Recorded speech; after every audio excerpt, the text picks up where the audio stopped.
Bangladesh cricket দলের Asia cup mission শুরু হচ্ছে আজ এবং এই এশিয়া কাপ মিশন শুরুর প্রথম দিনেই বাংলাদেশের মুখোমুখি হচ্ছে হংকং। যেই হংকং এর বিপক্ষে বাংলাদেশ দল এর আগে মাত্র একটি ম্যাচ খেলেছে এবং সেই একটি ম্যাচেই বাংলাদেশ দল ২ উইকেটে হেরেছে।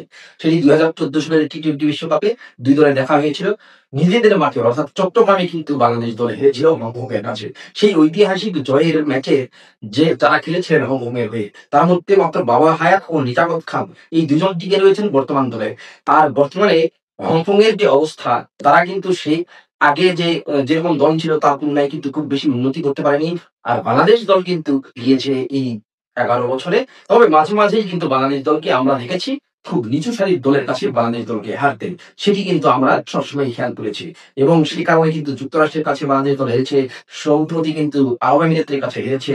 সেই কারণে এই হংকংকে নিয়ে কিন্তু অবশ্যই বাংলাদেশ দলকে সাবধানী হতে হবে এবং হংকংয়ের বিপক্ষে বাংলাদেশ দল কি এবার জিতবে? সেই ২০১৪ সালের যে স্মৃতিটা রয়েছে সেই স্মৃতিটা হয়তোবা নাড়া দেবে ২ দলকেই। কারণ বাংলাদেশ দলকে একটু চাপে রাখবে আর হংকংকেও কিন্তু উজ্জীবিত করবে। যদিও হংকং ১ম ম্যাচে আফগানিস্তানের বিপক্ষে একদমই দাঁড়াতে পারেনি।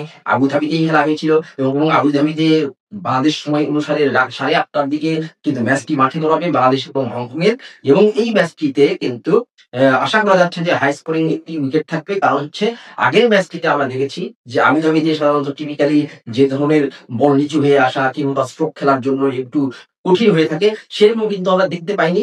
এবারে কিন্তু অন্যরকম দেখা গেছে। সেরকম যদি উইকেট থাকে তাহলে কিন্তু হাই স্কোরিং একটি ম্যাচের আশা করা যাচ্ছে এবং হাই স্কোরিং ম্যাচ হলে বাংলাদেশ দলের কিন্তু এই মুহূর্তে ২ ওপেনার আপনারা জানেন তানজিদ হাসান তামিম এবং পারভেজ হোসেন ইমন যেকোনো প্রতিপক্ষের জন্য পাওয়ার প্লেতে বেশ দুর্দান্ত ২ ব্যাটার যেকোনো বোলারের বিপক্ষে। আর সেই কারণে বাংলাদেশ দল কিন্তু এই পাওয়ার প্লেতে এই ২ ওপেনারের কাছ থেকে বড় কিছু আশা করছে এবং বাংলাদেশ দলের একাদশে আর কে খেলতে পারেন সেই বিষয়ে যদি আমরা দেখি, সেদিকে যদি আমরা নজর দিই, সেই ক্ষেত্রে আমরা ২ টি স্পট নিয়ে কথা বলতে পারি। একটি হচ্ছে সাইফ হাসান। সাইফ হাসান কিন্তু নেদারল্যান্ডসের বিপক্ষে তিনি দীর্ঘদিন পরে জাতীয় দলে ফিরে বেশ ভালো করেছেন। ওপেনিং করেছেন একদিন এবং আরো ২ টি ম্যাচ কিন্তু ৪ নাম্বারে খেলেছেন। এর মধ্যে ২ টি ম্যাচই কিন্তু দুর্দান্ত ব্যাটিং করেছেন। আবার মাঝে, মাঝে তিনি অফ স্পিন করেন। একটি ম্যাচে কিন্তু অফ স্পিন করে ২ টি উইকেটও নিয়েছেন। তার মানে সাইফ হাসান কিন্তু যথেষ্ট উপযুক্ত এই একাদশে খেলার জন্য। আর আরেকটি হচ্ছে নুরুল ইসলাম সোহান একটি ম্যাচ খেলার সুযোগ পেয়েছেন। তিনিও দীর্ঘদিন পরে ফিরেছিলেন এবং ফিরে নেদারল্যান্ডসের বিপক্ষে একটি ম্যাচ খেলেছেন। তার কি আসলে জায়গা হবে? এই ২ জনের প্লেস দেওয়ার ক্ষেত্রে কিন্তু নির্ভর করছে যে শামীম হোসেন পাটোয়ারির জায়গায় হয়তো সাইফ হাসান এবং জাকের আলী অনেকের পরিবর্তে হয়তোবা নুরুল হাসান সোহান। এই ২ টি কিন্তু একটি অপশন রয়েছে। এছাড়া এই একাদশ কিন্তু চিরাচরিত যেরকম আমরা দেখছি সাম্প্রতিক সময়ে সেইরকমই কিন্তু বাংলাদেশ দলের একাদশ থাকবে।